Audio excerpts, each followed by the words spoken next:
Moin, hallo, servus. Welcome to the channel. Why are so many European royal families German? Short animated documentary. Interesting question. I don't know how far back in time we're going to go. I would imagine it's because there were successful German, Austrian, Germanic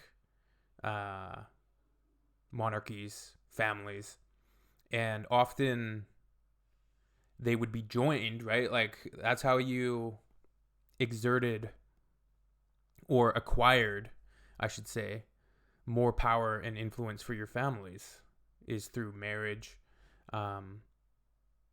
conquest, like, right? So it makes sense that through time, these branches, these marriages, these cooperative and beneficial relationships develop through history, right? And let's get into the documentary. Enough babbling. Hope everyone's doing good. I'm Mace, coming to you from Western Canada, beautiful Vancouver Island. Let's get it. All of these countries in Europe were ruled by monarchs, and these were ruled by monarchs of a German royal family. Quite a lot. That looks like a South Park image. And given that some of these rulers could trace their house... Wait a second, let's go back to that graphic about showing a big overview of Europe. Ruled by monarchs. This is kind of confusing. Just wait a second. In Europe were ruled by monarchs. So every country in this image was ruled by monarchs? Is that what we're saying? And these were ruled by monarchs of a German royal family. Okay. Quite a lot. And given that some of these rulers could trace their houses back 1,000 years and others mere decades, why were so many of them German? So a lot of this can be explained by one thing: the late unification of Germany. At the turn of the 18th century, the German-speaking parts of Europe weren't unified like the French, English or Spanish-speaking parts. It was divided into numerous smaller states, many of which had their own monarchies. And these monarchs would marry off their kids to whoever would have them. A Prussian princess married the Prince of Orange, a Brunswicker duchess married the King of Denmark, a Badener duchess married the King of Sweden, and one from Mecklenburg married the King of the United Kingdom. Given that all of these monarchies only really paid lip service to their overlords, the Holy Roman Emperors, there wasn't much risk in marrying them. Whereas marrying someone in the French royal family could cause issues with inheritance, which France, unlike the small German states, could press. And, over time, childless or female heirs would mean a near relative would succeed the throne, and they would be a member of their father's often German house. Yeah, it's crazy how with monarchies and royal families and things like this, progeny and children and heirs and, you know, who's the next in line, right? Who's the next in line? And it's often used as like a plot device in films and TV shows, and people will often be like infighting over it. People scrambling for power, because that's what it was about. It was more so a hierarchy of the powerful and whoever, you know, it was so important back then. But what about countries individually? And don't get me wrong, there's still nepotism and like it still exists, just in a different form, I would say. But yeah. Well, the United Kingdom's monarchy had previously been Anglo-Saxon, French, Welsh and Scottish. After a flirt with Catholicism, English nobles called upon William of Orange to seize the throne from James II. He did, and Catholics were then banned from becoming ruler. William also didn't have any children, and so the throne went to his sister-in-law, Anne. She continued the streak of not having an heir and died childless, and so the throne passed to her cousin's son, George of Hanover, her closest Protestant relative, thereby beginning the Hanoverian dynasty, which would be succeeded by the Saxe-Coburg and Gotha dynasty, which would soon after change its name to Windsor when all things German suddenly became less popular. In Denmark, throughout most of its history, its monarchy was an elective one. But when King Christopher III made the mistake of dying without an heir, the nobles had to pick somebody new. As such, they chose Christian, who was the son of the Duke of Schleswig, a region with a sizable German-speaking minority which Denmark had a close relationship with, and one it wanted to keep. This began the House of Oldenburg, which still reigns to this day, and also in Norway. Although Norway chose a Danish prince for their throne when it split from Sweden in 1905. The German and Austrian imperial families both have their origins in the Holy Roman Empire. The Hohenzollerns were from Zollern here, and the Habsburgs were unsurprisingly from Habsburg here in what's now Switzerland. Both slowly over the centuries increased their holdings and titles from counts to dukes to archdukes and kings before emperors. there wasn't a lot of opportunity for outside royal houses to advance in the Holy Roman Empire, and so these families just stayed German. The last major power which had a German royal family was Russia. So a lot of information coming to us in this video. I'll try to give some conclusions or at least some thought when we finish the video. But yeah, it's throwing a lot of info at us. Let's continue. Roman Empire. And so these families just stayed German. The last major power which had a German royal family was Russia. Peter the Great was a Romanov, as was his daughter Empress Elizabeth I.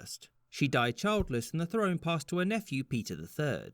Peter's father was the Duke of Holstein and thus he was a part of that house. Now, Peter and his wife Catherine kept the name Romanov to tie themselves to their empire and its people. And that royal family stayed in power until, a thing happened. Yeah. So what about all of these smaller Thing happened nations? in Russia. Well, these nations all came into existence in the 19th century with the oversight of the great powers, who, as a result, got to choose who would be king.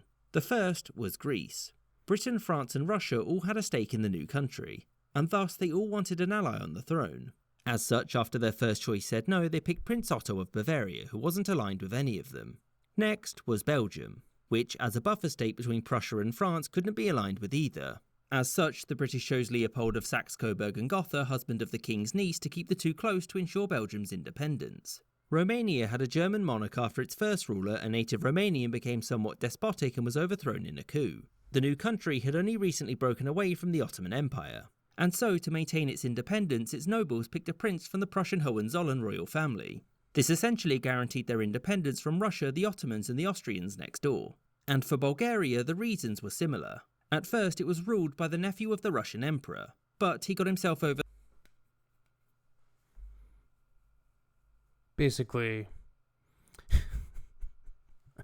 lot of rich people infighting. The throne after being terrible. He was replaced by an Austrian-backed candidate which, unlike Romania, was fine because Austria-Hungary wasn't on the border with them. And after this, these royal families remained in place until either today or their eventual ousting in the 20th century.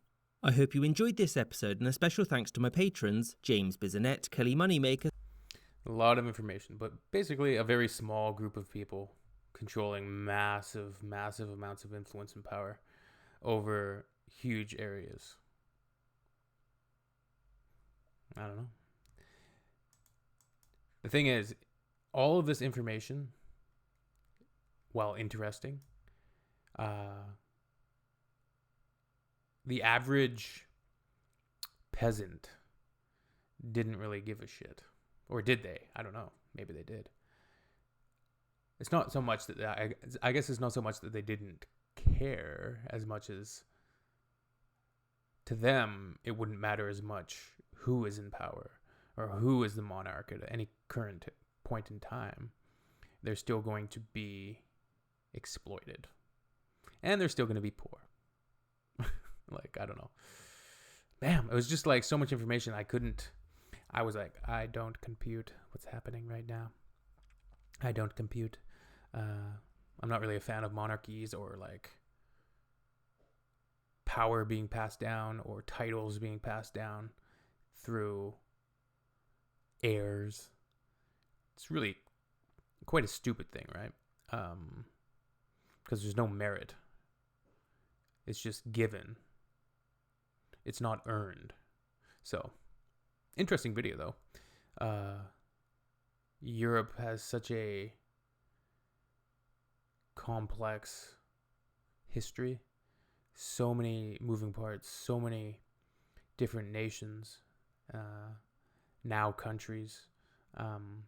But the evolution is certainly historically something that scholars can look into very deeply,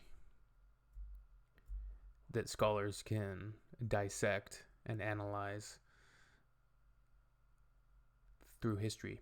You know, whether you're talking about the 16th century, the 17th, the 18th, the 19th, the 20th, and how all those threads, all those families, how they make their way through time, and how things change, and how forks in the road are created, and how world events even become affected. And that's obviously one of the interesting things about history. Yeah, let me know in the comments what you think about the video. Talk amongst yourselves, and